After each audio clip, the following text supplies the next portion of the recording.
तो hello ji and welcome जी। तो episode की स्टार्टिंग में हम वूजिन को देखते हैं जो गुजी को अपने घर के सामने लेकर आती है। तो गुजी कहता है कि अच्छा तो तुम यहाँ पर रहती हो, चलो ठीक है, जब तक मैं रिकवर नहीं हो जाता मैं भी यहाँ पर ही रह लूंगा। तो फिर वूजिन कहती है कि देखो मिस्टर, जब तुम मेरे घर के पास जाओगे तो वहाँ पर तुम्हें कुछ अजीब अजीब चीजें नजर आएंगी, तो तुम उन्हें देखकर घबरा मत जाना। तो गुजी कहता है कि कैसी कैसी अजीब चीजें। तो वूजिन बताती है कि तुम्हें वहाँ पर छोटी छोटी लड़कियाँ कुछ चीजें बेचती नजर आएंगी।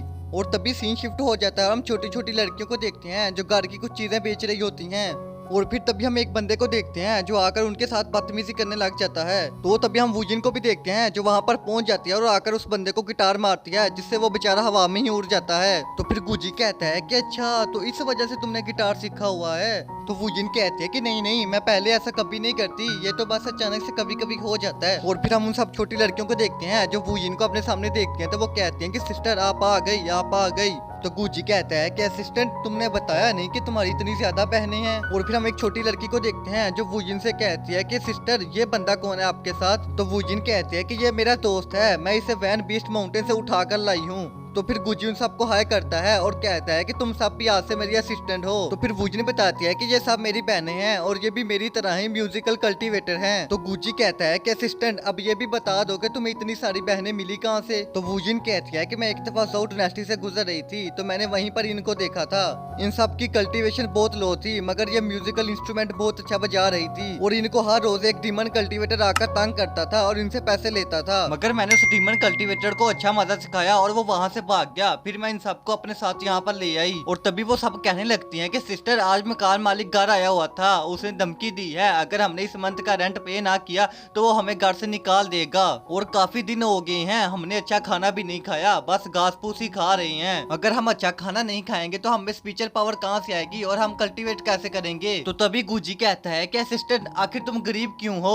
तो वूजिन कहते हैं कि गरीब हम नहीं है बल्कि ये टेन्यून सिटी बहुत महंगी है, यहाँ पर हर चीज के पैसे देने पड़ते हैं, खाने पीने के, रहने के, हत्ता के कल्टीवेट करने के भी पैसे देने पड़ते हैं। तो ये सुनकर बेचारे गुजी को दुख होता है। तो वो कहता है कि मेरी स्पिरिचुअल पावर तो अभी कम है लेकिन मैं वादा करता हूँ कि अब से तुम लोगों के खाने की जिम्मेदारी मेरी है। और फिर तभी सीन शिफ्ट हो जाता है जहाँ पर हम सब लोगों के एक बड़े से पतीले के आसपास देखते हैं। और काफी देर गुजरने के बाद वूजिन कहती है कि मिस्टर ये तुम क्या कर रहे हो। तो गुजी कहता है कि मैं बारिश का इंतजार कर रहा हूँ। तो ये सुनकर वो सब लोग हैरान हो जाते हैं। तो फिर वूजिन उनको इशारा करके बताती है कि ये पागल है थोड़ा सा। तो फिर वो सब लोग कहते हैं कि अच्छा अच्छा। तो फिर गुजी कहता है कि असिस्टेंट मुझे ऐसा क्यों लग रहा है कि तुम मेरे बारे में लोगों को गलत गलत बता रही हो। तो वूजिन कहती है कि नहीं तो मैं ऐसा क्यों करूंगी। और फिर वो सोचती है कि अगर हम इसके सहारे रहे तो आज हम पक्का भूखे मरेंगे, इससे अच्छा तो बाहर जाकर कुछ चीजें बेच लेते हैं और घास फूस ही खा लेती हैं। मगर तभी हम देखते हैं कि वहाँ पर अचानक से बारिश होने लग जाती है। तो वूजिन कहते हैं कि ये इतनी धूप में बारिश कैसे हो रही है। तो गुजी कहता है कि ये बारिश हो नहीं रही, ये बारिश मैं करवा रहा हूँ, ये फेरी वाटर है। और फिर हम उस बारिश के पानी को देखते हैं जो सीधा आकर पतीले में गिरता है और वो पतीला भर जाता है।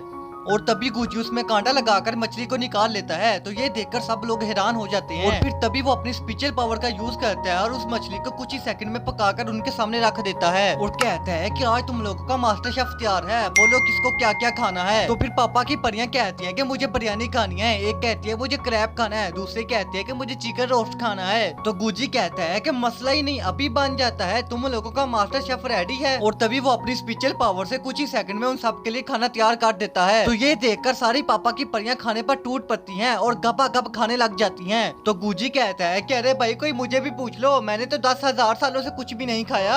और फिर वो उन लोगों को कहता है कि तुम लोगों को आज से टेंशन लेने की कोई जरूरत नहीं है, तुम लोगों को खाना रोज मैं खिलाया करूंगा। और फिर गुजी कहता है कि मैं अब सोने के लिए जा रहा हूँ, मैं बहुत ही ज्यादा थक गया हूँ। और फिर सीन शिफ्ट होकर हम गुजी को देखते हैं जो एक पत्थर के ऊपर लेटा होता है और वो कहता है कि वो भी क्या दिन थे जब प्यारी प्यारी लड़कियां मुझे अलमारी से निकाल कर बाहर धूप में सुखाने के लिए लेकर जाती थी, अब तो मुझे खुद ही धूप में सूखना पड़ रहा है। और फिर तभी हम वूजिन को भी देखते हैं जो वहाँ पर आ जाती है और कहती है कि मिस्टर क्या हुआ, तुम ऐसे क्यों लेटे हुए हो। तो गुजी कहता है कि मैं बुक लिख रहा हूँ। तो वूजिन कहती है कि बुक कहाँ पर है, मुझे तो नजर नहीं आ रही। तो गुजी कहता है कि कितनी बार बताऊं, मैं खुद ही एक बुक हूँ और मैं कल रात बीस्ट माउंटेन में बारिश होने की वजह से गीला हो गया था, इसलिए मैं खुद को धूप में सुखा रहा हूँ। और फिर तभी वो कहता है कि चलो चलते हैं। तो वूजिन कहती है कि कहाँ पर जाना है तुमने। तो गुजी कहता है कि हमें मार्केट जाना है, वहाँ पर जाकर सुगमू को खरीदना है। अगर मुझे जल्दी जल्दी रिकवर होना है तो मुझे सुगमो की जरूरत है। और फिर तभी हम देखते हैं कि वो दोनों बाहर मार्केट जाने के लिए निकल जाते हैं। और भाई लोग, आज का हमारा ये एपिसोड भी यहीं पर खत्म होता है। और अगर तुम लोग चाहते हो कि मैं इसका नेक्स्ट एपिसोड भी जल्दी जल्दी अपलोड कर दूं,